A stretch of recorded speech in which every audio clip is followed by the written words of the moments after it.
मंगलवार को नरेंद्र मोदी सरकार ने भारतीय सेना में अग्निपथ नाम की योजना का ऐलान किया।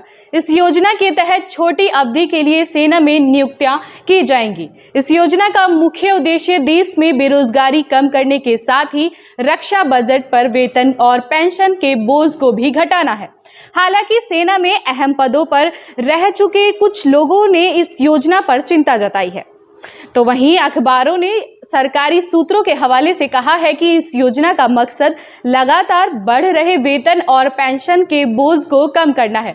रक्षा मंत्रालय के एक अधिकारी ने भी मीडिया को बताया है कि इस योजना के तहत सरकार पेंशन के साथ ही अन्य भत्तों पर भी बचत करेगी। अग्निवीरों के लिए वेतन के लुभावने मोटे पैकेज, पूर्व सैनिकों का दर्जा और स्वास्थ्य स्कीम में अंशदान की जरूरत नहीं होगी। बात पहले अग्निपथ योजना पर कर लेते हैं। अग्निपथ योजना का ऐलान केंद्र सरकार ने मंगलवार को किया।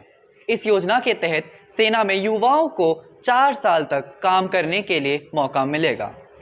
इसे ज्वाइन करने वाले 25% युवाओं को बाद में रिटेन किया जाएगा, यानी 100 में से 25 लोगों को सेना में पूर्णकालीन सेवा का मौका मिलेगा।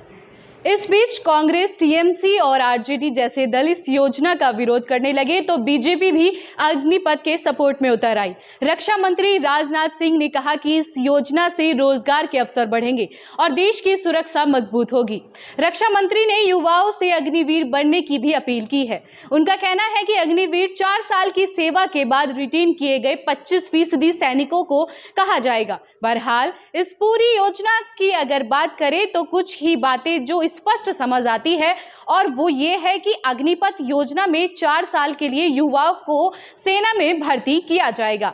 4 साल बाद 100 में से सिर्फ 25 लोगों को पूर्णकालीन सेवा के लिए चुना जाएगा, लेकिन बाकी बचे 75 का क्या होगा, इस पर कोई पुख्ता बात नहीं की गई है। यही कारण है कि युवाओं में गुस्सा, और उनका गुस्सा सड़कों पर विरोध और रेलगाड़ियों में आगजनी के रूप में देखने को मिल रहा है।